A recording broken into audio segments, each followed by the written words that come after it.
Pedimos que a graça de Deus, nosso Pai, em Cristo Jesus, permaneça sobre nós, nos assista nesse momento.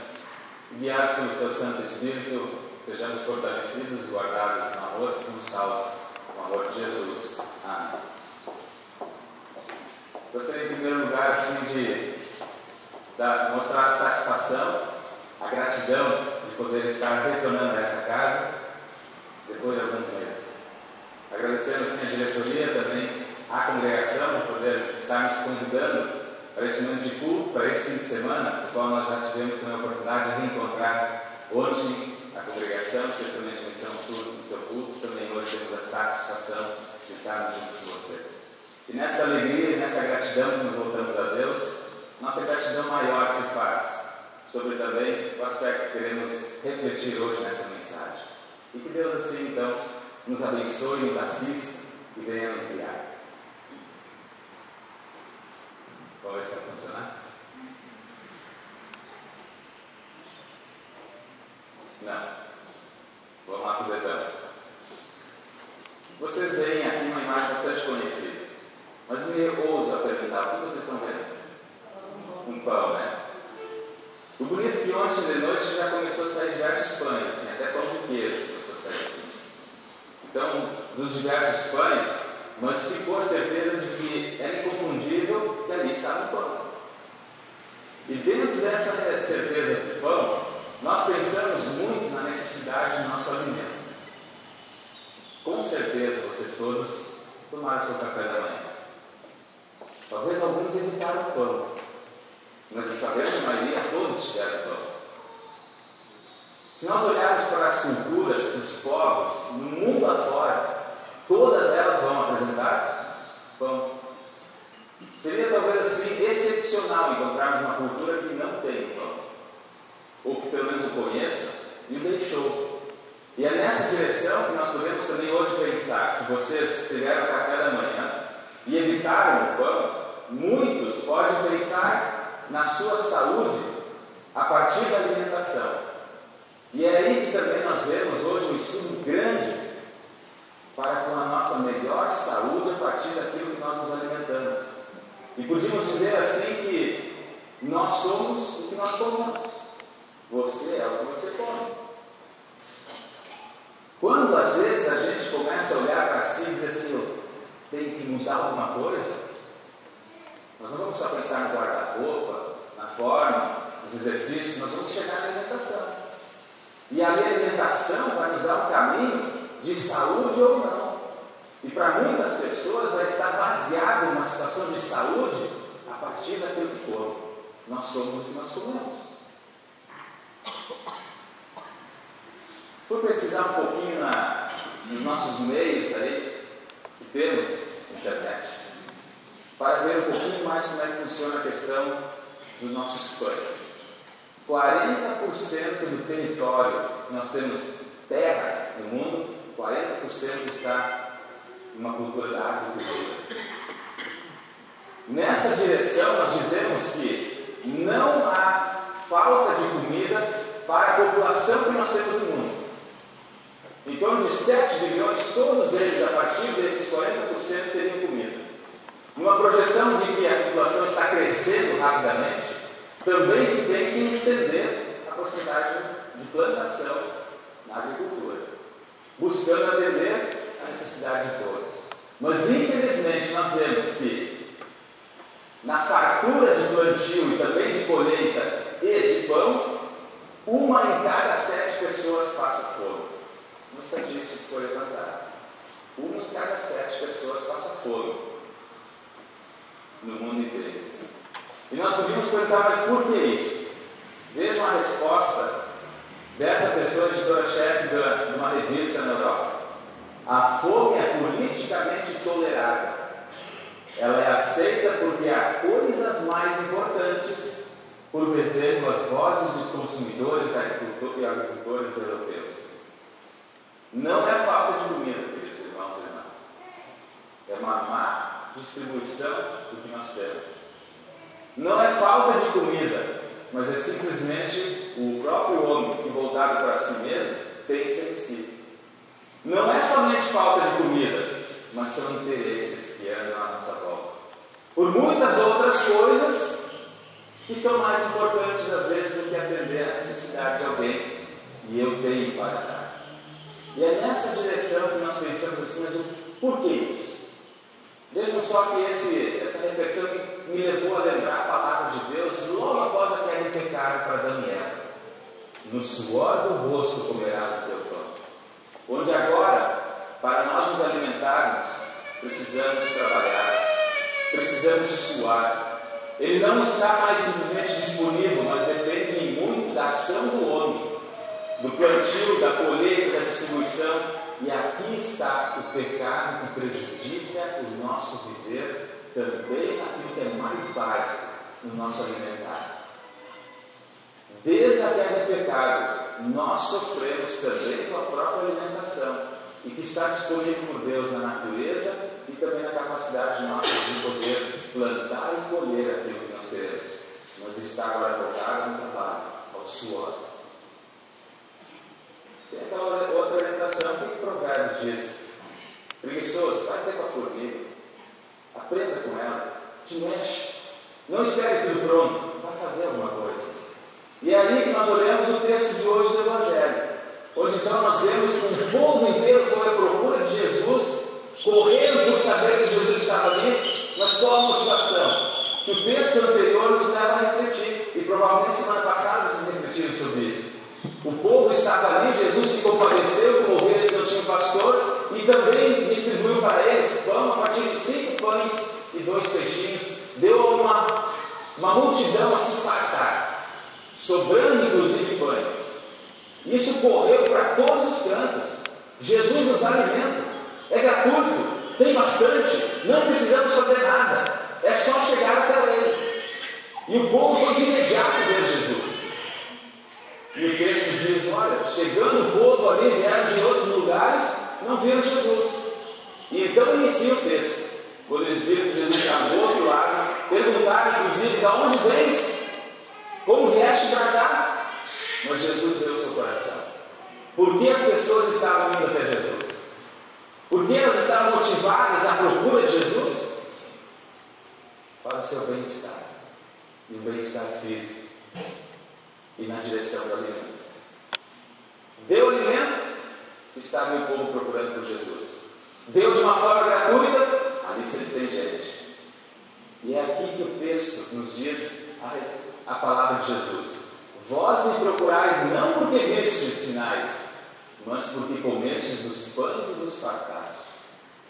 Jesus vê o coração das pessoas se aproximando até Ele e diz: eu sei a razão pelo qual vocês vieram até mim. Não é porque eu sou o Filho de Deus, pelos sinais que vocês já viram, mas porque vocês têm interesse para consigo mesmo. Vocês comeram gratuitamente, se fartaram, e por isso vêm até mim. E é interessante que essas palavras ainda valem para nós hoje, também no nosso aspecto como igreja. É muito fácil nós abrirmos portas e dizer: venham que nós temos comida. Talvez nós podemos pensar assim: Jesus está combatendo essa ideia, não devemos dar então comida. Não, ele está chamando para o que é mais importante. Talvez muitas pregações hoje são feitas em cima da facilidade de viver, prosperidade, fartura, bênçãos naquilo que você quer, saúde. E é fácil oferecer um Jesus assim. E com isso, sempre haveremos de ter multidões, procurando diversos tipos de pães, procurando em Jesus aquilo que o próprio coração, o próprio corpo necessita. E Jesus adverte: vocês não vieram por causa disso, mas porque vocês não viram os sinais. Vocês não reconheceram os sinais. Que sinais são esses? Os sinais são aquilo que estão no Antigo Testamento como promessas, nos fatos que vão se realizar apontando uma só direção: Jesus como Filho de Deus que vem ao mundo para perdão dos pecados. Os sinais são o cumprimento daquilo que Deus no Antigo Testamento deu a conhecer, para que todos pudessem reconhecer: esse é o Filho de Deus. Nós temos alguns sinais. Por exemplo, foi repetido também em uma leitura passada, arco-íris. O arco-íris é um sinal do quê? Da aliança de Deus. O texto bíblico diz que logo depois do dilúvio veio Noé e vou fazer uma aliança e vou dar um sinal para que vocês, vendo isso, lembrem-se da minha aliança, do meu cuidado para com vocês. E ali está o arco-íris, e a cada chuva é possível ser visto no céu. Mas nós o vemos e lembramos. Deus colocou um arco-íris para ser lembrado na sua promessa, na sua aliança. Não mais. Talvez de vez em quando. Lá de vez em quando. Inclusive hoje é um sinal desvirtuado do meio cristão, colocado em outra direção, identificado com outro tipo de ação.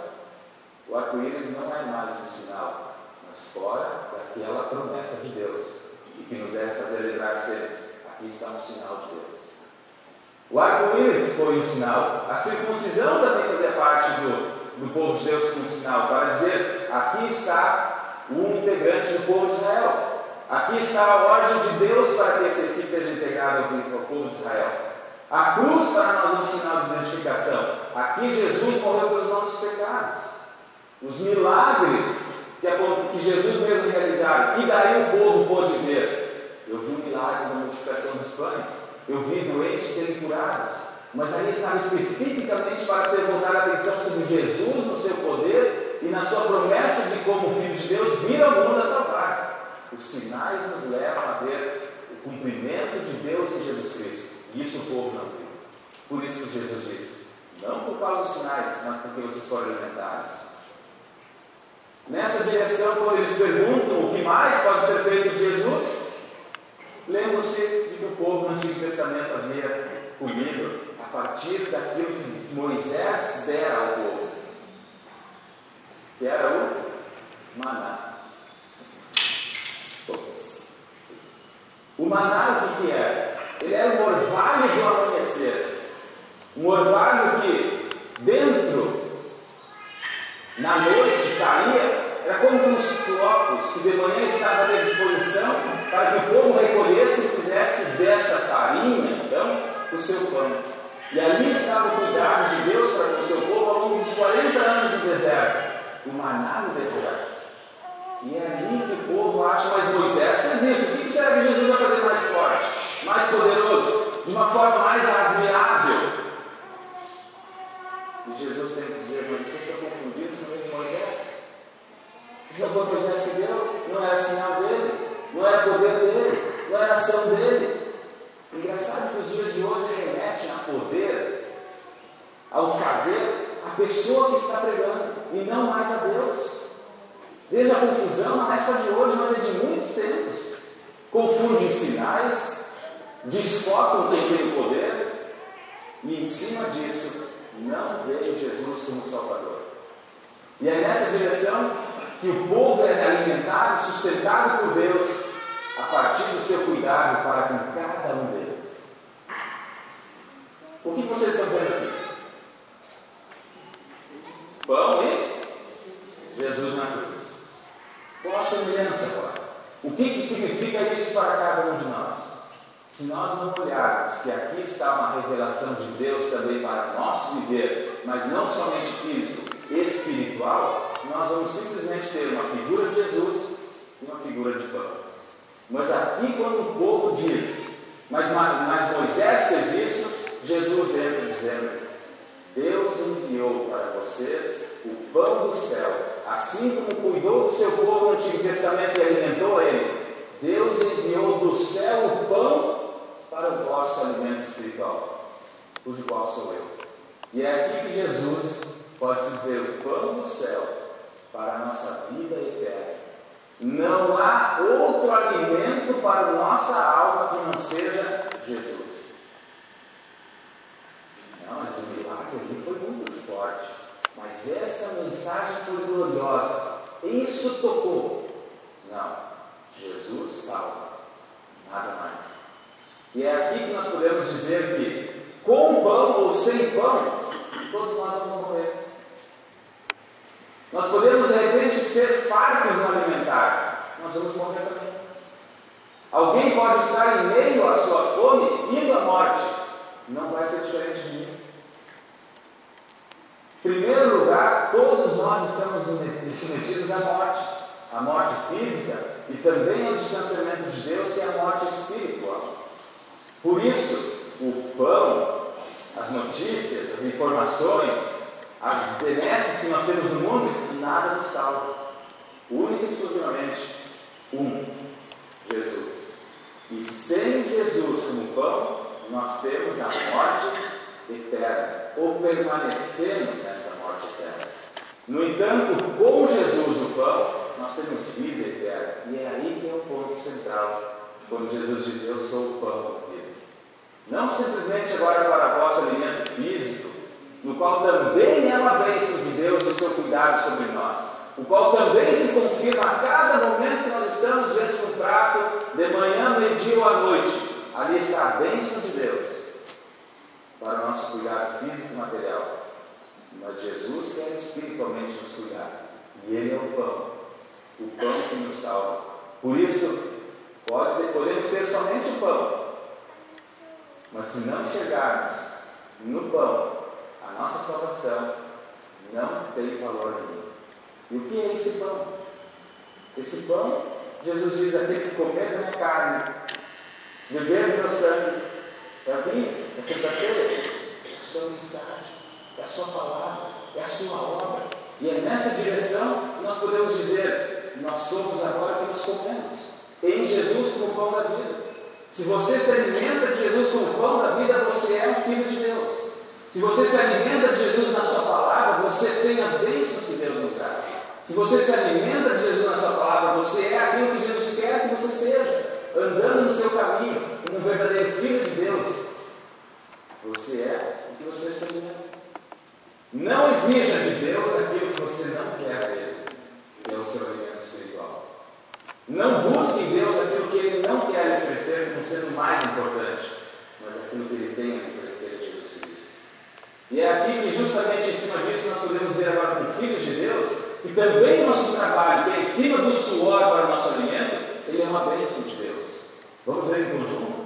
Bem-aventurado aquele que teme ao Senhor, e do trabalho de tuas mãos comerás. O trabalho não é mais um fardo, mas ele é uma bênção de Deus, apesar de estar ainda nesse mundo, em meio ao pecado, nos trazendo serviço, suor e desafios intensos. Mas é uma bênção de Deus porque estamos unidos a Deus. E unidos a Deus em Cristo Jesus para nosso alimento espiritual. A partir disso, pode tocar. Jesus, quando recebe a eles, diz: olha, vocês estão tendo outras intenções, eu quero dizer para vocês: trabalhai, mas não pela comida que perece, mas trabalhai por aquilo que é eterno. E Jesus convida as pessoas a trabalhar. Quando o trabalho no início parecia ser agora meio suor, e meio a canseira, como desafio, em Cristo ele é uma bênção, e é nessa proporção e nessa direção que Jesus diz: trabalhai agora pela coisa que não perece. E aí vemos quanto nós temos de trabalho. Diz a mesma pesquisa que no início eu mostrei: a proporção de cristãos no mundo diminuiu nos últimos 100 anos. E a conclusão de um estudo global realizado pelo Instituto, de 35% para 32%. Vejam só o trabalho que nós temos como igreja cristã. Enquanto alimentados por Cristo, qual é o nosso trabalho neste mundo? 30%, 1/3 da população é cristã. 2/3 não são cristãos. Não se alimentam do pão que é eterno, do pão que vem do céu, não querem saber dele, e ainda a pensar daqueles que se dizem cristãos e estão em meio ao cristianismo, mas que também deixam isso como secundário. O grande desafio da igreja de Cristo nesse mundo, o trabalho. Quando nós olhamos dessa forma, as pessoas olham no texto e perguntam: Senhor, quais são as obras então que nós vamos fazer? O que devemos fazer para mostrar o reino de Deus? Como se tudo dependesse agora das nossas mãos, para que então, no realizar, possamos levar e alimentar as pessoas. Aí Jesus diz: não, são as obras, é a obra. E qual é a obra de Deus? Vamos ver em conjunto preto? E creiais naquele que por ele foi enviado, Jesus. A única obra que nós devemos fazer, estamos envolvidos neste trabalho, é que nós creiamos em Jesus, ou seja, que tenhamos fé nele. E esta fé envolve um conjunto intenso daquilo que Jesus fez e veio fazer por cada um de nós. E criais naquele que o enviou. E é aqui que o trabalho é o serviço. Um trabalho de serviço na direção do reino de Deus. E é um serviço envolvido com o reino de Deus. Quando nós olhamos os festejos da Congregação São Paulo nos seus 90 anos, vemos que aqui houve um trabalho e um serviço no reino de Deus. E que Deus abençoa esse trabalho na sua palavra e aqueles que estão envolvidos nessa palavra. E todo festejo de 90 anos não são simplesmente colocar-se diante de Deus e dizer obrigado, Senhor, porque eu trabalhei. Obrigado, Senhor, porque tu me chamaste a trabalhar nesse reino e tu me envolveste nesse serviço. E que Deus assim continue abençoando a Congregação São Paulo, intensamente naqueles que aqui estão atuando e estão buscando o alimento, que é Jesus, o pão do céu. Quando nós pensamos no serviço, nós vemos as várias áreas de atuação que a Congregação São Paulo tem. E uma delas também é na diaconia, levar o alimento para o cuidado físico das pessoas que aqui estão envolvidas. O que há de mais importante é ter Jesus como pão da vida. E infelizmente, ou muitas vezes, ou poucas vezes, também a igreja passa a escolher o que é mais importante ou não. E às vezes até aquilo que é importante, relevante, deixa de existir, prejudica o trabalho da igreja. Quando não focamos Jesus como nosso Salvador, não temos o que Ele mesmo quer que nós façamos.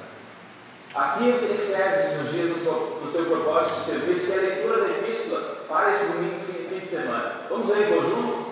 Ele fez isso para preparar o povo de Deus para o serviço cristão, a fim de construir o corpo de Cristo. Queridos, trabalhemos. Jesus diz: trabalhar pelo que não perece. O que não perece é a fé em Jesus Cristo, pois ela nos dá a vida eterna. Quando nós olhamos desta forma, todo o nosso serviço constrói a igreja. E é Deus que constrói. É graça de Deus. É a ação de Deus. É nessa perspectiva que nós podemos dizer: tudo que nós fazemos tem uma forma de ser.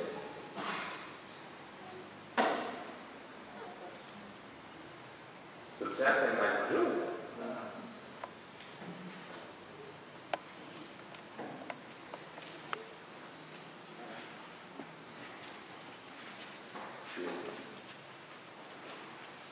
Quando nós olhamos aqui o trabalhar, é Jesus mesmo que também nos diz algumas formas.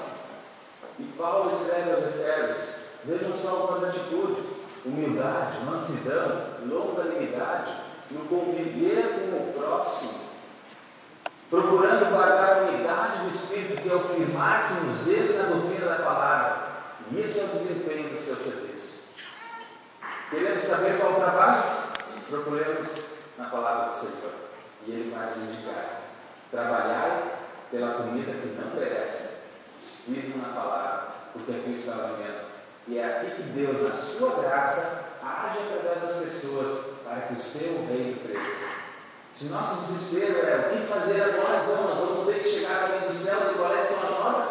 Pensem que a obra já está realizada. E quando nós nos preocupamos, dizendo: Senhor, já me deste tanto, o que mais eu posso fazer para ganhar de ti? Ele diz: receba mais ainda do que eu tenho a te dar: o alimento, a palavra e o perdão.